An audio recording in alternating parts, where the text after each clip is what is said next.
All right, welcome to the Dales Report. Happy to be joined with the CEO of Digimax Global Incorporated, Chris Carl. Back to the show. Happy summer. Where has time gone? It's going in a hurry, but it's been nice and it's certainly been busy. I'm sure it has. A lot of people that reaching out to us. I'm getting inbox messages, emails. When's Chris on? When's Chris on? Well, Chris is on. End of summer means the much anticipated long short crypto fund, which is set to launch at the end of this month. And it appears it couldn't have happened at a better time. Bitcoin, Ethereum are moving again, and participation in cryptocurrencies is an all-time high. So without getting into specifics of asset under management, how strong has investor interest been with the new fund launch? Oh, it's been very, very strong. Mostly by family offices and other funds who, on the one hand, really want to have a position in crypto for all the reasons that you just said. It's likely to boom again, but also because we really take volatility out of the equation. And I don't care whether Bitcoin is going to 100,000 or 500,000, it's not going there in a straight line. And that really is tough on funds who also have to report every month. And so we're just a great solution for that. As far as assets under management, two quick comments. One, we're just waiting for that final word so that we can start bringing the dollars into the fund. So, assets under management, unfortunately, is zero until that happens. But two, we have a pretty lofty goal and we think it's absolutely attainable, but we have to walk before we run, as I always say. Yeah, of course. Come in small amounts. Even some of the bigger funds who are really excited about putting money into us may put in 10% or even less of what they plan to put in until they see a couple of months of performance. Mm-hmm. But given the CryptoHawk and the experience we're having with CryptoHawk right now, I think the performance is going to be very strong, whatever happens to Bitcoin and Ethereum and others as we get going here. Do you think users are getting more understanding, but even outside of users, people that are interested in the app are understanding that it's not just about the prices going up. As you said before, it's the volatility that is actually the best component of your app. Are people learning that more for the last conversation that we've had? I think so. We're definitely attracting a lot more traffic. Yeah. We're slowly but surely increasing our subscription base. Never as quickly as you want, but we're headed there. And I still, again, have great belief that we can get to some of the goals that we've described before very quickly, and then hopefully surpass them.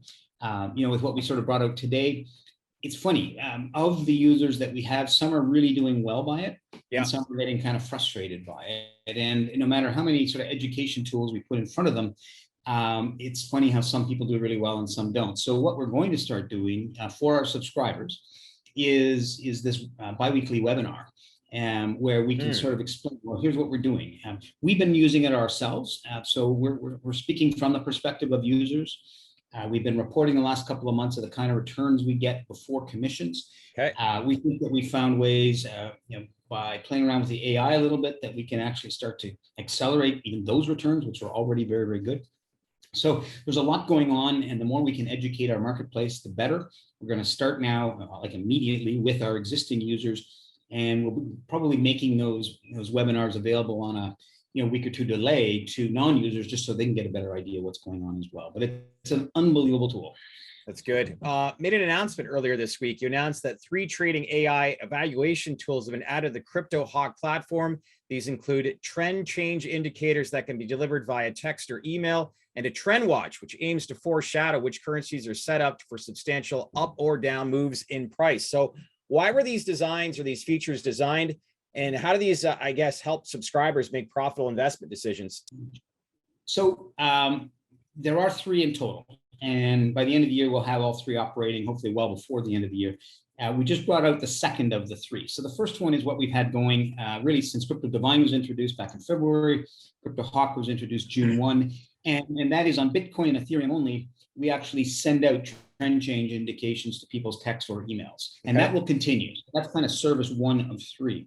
Service 2 of 3 was just officially launched this morning. It was in a little beta mode for some of the users last week. And it is, think of it as, for people who've done a lot of trading in their days, it's not sort of day trading, it's swing trading. It's looking out a couple of weeks, where do we think things are going? And we're looking for a basket of cryptos, a total of 12, including Bitcoin and Ethereum, where there's maybe an outlier where one is really set up for a really good run. And so we have 3 different levels of confidence, as we described in the release. And it's kind of hard to fall into the high confidence category, but whether we're predicting something to go up or down, our AI is looking at it saying, well, this one is set up really, really well, both again, with all the information that it learns around the globe by taking in all the data, by listening to the data, and then looking at where it's headed. Our AI predicts that this one has the strongest chance of making a big move. And rather than have to worry about these markets trading at 724, if you're in for a bit of a longer haul trade, you don't have to be in it exactly the right second. Yeah. You don't have to be over exactly the right second. You're willing to hold through a little bit of volatility, but not nearly as much as the massive volatility we see month to month. And it's just it's an easier way to trade. You might not make quite the same monthly return, but boy, if instead of making 25% monthly, you can make 10% monthly or 12% monthly, and it's a really easy thing to do. That's still not a bad rate of return. So that's kind of what it's designed for, is those who want to learn more about cryptos and not have to worry about the 724 trading. This is not your father's broker, is it? It's getting better and better, and just the AI, some of the stuff that's happening behind the scenes to keep bumping up return is just so exciting as well. Yeah. So we're just thrilled with this product right now. Well, when we talk about performance, last month you announced the 2-month returns of real-time signals provided by CryptoHawk. The software provided a verified Bitcoin return of 44.5%, while Ethereum was at 22.1%. So let's now shift that kind of performance over to the fund. So if you continue to produce similar triple-digit annualized returns for the fund, how fast do you think the fund could grow over the next 12 to 24 months? I know that's a question tough to answer, but well, let's look at that. There is billions and billions, if not tens of billions of dollars right now being poured into crypto. Yeah. And most of it's institutional money. But the big problem, the number one problem that we hear over and over again, is it also scares fund managers to death, because their job is to provide really strong returns, but not high volatility. They don't want to be reporting that they're up 15% one month and down 10% the next. And even though they may be only putting crypto as 10% of their overall funds that they're managing, it can really have an accelerated return one month and then a really damaging return to the other. Yeah, that's a good point. So they're looking for ways to be in that market, own this type of asset, but not have the volatility. So a perfect example there. So in terms of how much of that can we capture, I think with what we're doing and what we're proving, this $2 billion, sort of target that I have for 24 months is not out of the question, but I have no way to sit here and guarantee it. And everybody has to make their own evaluation, whether that's real or not. But I think it's entirely possible. But the bigger question, and take a couple more seconds to talk about it, is not what we did just over the 2 months. And Bitcoin, we're definitely doing better with. Yeah. We've got more history, there's a bit more information, our AI is better. And frankly, Bitcoin is maybe a little bit more predictable by the AI, who knows? But yes, we made 45% return over 60 days. But if you break that down into the 230 days, that's where the excitement comes in. Bitcoin dropped 10% in June, from June 1 to June 30th in value. But we went up 25%. Mm-hmm. So if you followed our trades, you made 25% positive as opposed to 10%. And then the next month, Bitcoin did go up 20%, actually went up maybe 25%, and we grabbed 20%. So that, yes, over 2 months, we were up 45% versus Bitcoin actually being up 5% during that period. Mm-hmm. The bigger thing is that we were up both months, even though crypto went crashing down and then it went crashing back up, which is what the big institutions don't want to see on their books. We had a nice, steady double-digit rate of return each month. And so that's what's that say? Like, a lot of your returns are happening in less than 10% of what's occurring, let's say, on average per month. So what's that say, I guess, about the app? Well, it's about the app and it's about the underlying asset. Cryptocurrencies are volatile, hugely volatile. It's why 90% of the world's investors don't trade in them, because they're scary, because volatility is scary, and volatility, in most textbooks equals risk. But if you can use AI and capture that volatility, it's the opposite of risk. Our variance in month-to-month performance is very low. And our volatility is low, even though we're using AI to capture volatility that is high. And to me, that's the greatest thing for any investor to be able to do, and why I'm so excited about our product. Good time to launch the product, indeed, given the amount of interest. We're just scratching at the surface, don't you think, of where this industry is going to go?